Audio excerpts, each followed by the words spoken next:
Good morning সবাইকে। তো মোদ্দা কথা হলো, ইলেকশন কমিশন আর রাজ্য সরকারের মধ্যে যে ব্যাট খেলা, ক্রিকেট খেলা হচ্ছে, সেটা দিন যেন যত ইলেকশন এগিয়ে আসছে তত মজাদার হচ্ছে। গতকালকে ইলেকশন কমিশনের তরফ থেকে একটা নোটিফিকেশন জারি করে ৭৩ জন আর ওকে বদলি করা হয়ে গেছে, ওদের কাছ থেকে সরিয়ে দেওয়া হয়েছে। কেন সরিয়ে দেওয়া হয়েছে, কী কারণে সরিয়েছে এখন তো জানা নেই বিষয়টা, পরবর্তী সময়ে জানতে পারবেন। মোদ্দা কথা হচ্ছে, যত ইলেকশন আসছে, ইলেকশন কমিশন আর রাজ্য সরকারের বিভিন্ন ধরনের অফিসারদের মাঝখানে যেই কনফ্লিক্টটা তৈরি হচ্ছে, রাজ্য সরকার চাইছে ওখানটা বিভিন্ন ধরনের প্রতিবন্ধকতা আনার জন্য, কিন্তু নির্বাচন কমিশনের জ্ঞানেশ কুমার যে বসে আছেন উপরে, বা কমিশনের লোকেরা যে বসে আছে, ওনারা কিন্তু একদম শান্ত মস্তিষ্কে ব্যাটিং করছেন। শান্ত মস্তিষ্কে ব্যাটিং করার কারণটা বলছি। প্রথমে 53 জন অফিসারকে নিজের কাছ থেকে সরিয়ে দিয়ে ওখানটায় নতুন লোক নিয়োগ করে দিয়েছে নির্বাচন কমিশন। রাজ্যের অর্থ সচিব আর স্বরাষ্ট্র সচিব দুজনকে সরিয়ে দিয়ে দুজনকে এনে বসিয়ে দিয়েছেন। শুধু সরায়নি, ওদের মাঝখান থেকে আবার কাউকে অন্য রাজ্যে স্পেশাল অবজারভার হিসেবে পাঠানো হয়েছে।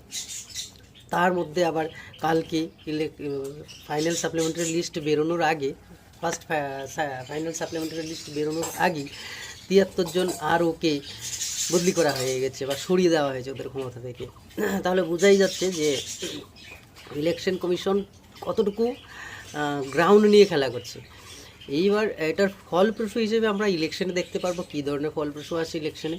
যদিও আমরা যারা শিক্ষিত নাগরিক আছি বা চাকরিজীবী যারা আছে, ওরা চাইছি যে রাজ্য সরকারটা পরিবর্তন হোক, পরিবর্তন হওয়াটা খুবই দরকার। কেন কি, ভাতার উপর তো আর রাজ্য চলতে পারে না, ভাতার পর ভাতা, অনেকগুলো ভাতা হয়ে গেছে, এই ভাতা দিয়ে তো আর রাজ্য চলতে পারে না। এবার যে রাজ্য সরকারের যে 10টা প্রতিশ্রুতি বেরিয়েছে, প্রতিশ্রুতির মধ্যে বলা হয়েছে যে সব ধরনের কাজ হয়ে গেছে উন্নয়নের, আর উন্নয়নের কাজ নেই। অনেক জায়গায় 100% উপরে কাজ হয়েছে।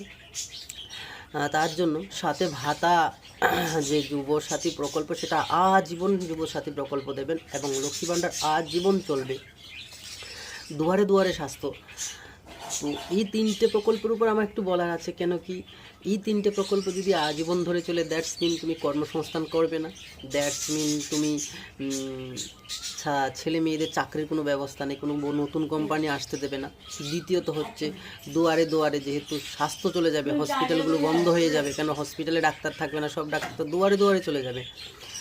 ঠিক আছে, এবার হসপিটালে নার্সরা কী করবে, তাহলে না দুয়ারে দুয়ারে নার্সও হবে। তাহলে এই 3টে জিনিসকে পঙ্গু করে দেয়।